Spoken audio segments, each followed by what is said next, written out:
BJP నేతలపై జేసీ ప్రభాకర్ రెడ్డి వివాదాస్పద వ్యాఖ్యలు చేశారు. బీజేపీ నేతలు హిజ్రాల కంటే హీనంగా ప్రవర్తిస్తున్నారని మండిపడ్డారు. న్యూ ఇయర్ సందర్భంగా తాడిపత్రిలో మహిళల కోసం ప్రత్యేక ఈవెంట్ నిర్వహిస్తే మీకేంటి సమస్య అని ప్రశ్నించారు.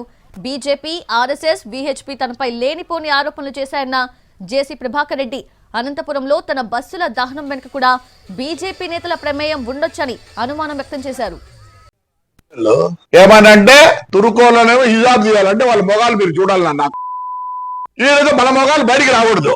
థర్డ్ జెండర్ అంటారు, థర్డ్ జెండర్ వాళ్ళకన్నా నాయనా అవేంటో ఉన్నాయి కదా బీజేపీలో సబ్ కాస్ట్ బజరంగ్ దళ థర్డ్ జెండర్ అంటారు వాళ్ళకన్నా పోయి బస్సు కలిసారు. ఏమైంది? నేను కంప్లైంట్ కూడా చేయను అని చెప్తారు. మీ బీజేపీ గవర్నమెంట్ లో బస్సులు తగలబెట్టినారు. అంతకన్నా 300 పోతేనే ఆ పోతే అసలు దీనికి ఎడతాను నేను. అదే కొంచెం అనకూడదు, నేను తప్పు. వాళ్ళు చాలా మంచోళ్ళు. దానికన్నా తగ్గు ఏదైనా ఉంటే ఆ మాట వాడతా. మీకు నాకు తెలియాలి ఇంక తగ్గు మాట. I don't want insult third gender. I give lot of respect to them. ఆ పోతే 10 లక్షలు పోయేది, పోతే 6 లక్షలు పోతుంది. కలిసిపో వరుసగా పెట్టినాడు. థర్డ్ జెండర్ కన్నా తక్కువ ఏం చేసేవారు? బస్సు కాల్చడం అయిపోయింది. ఏమైంది? 16,000 మంది వచ్చినారు ఆడపిల్లలు. ఏమనంటే తురుకోల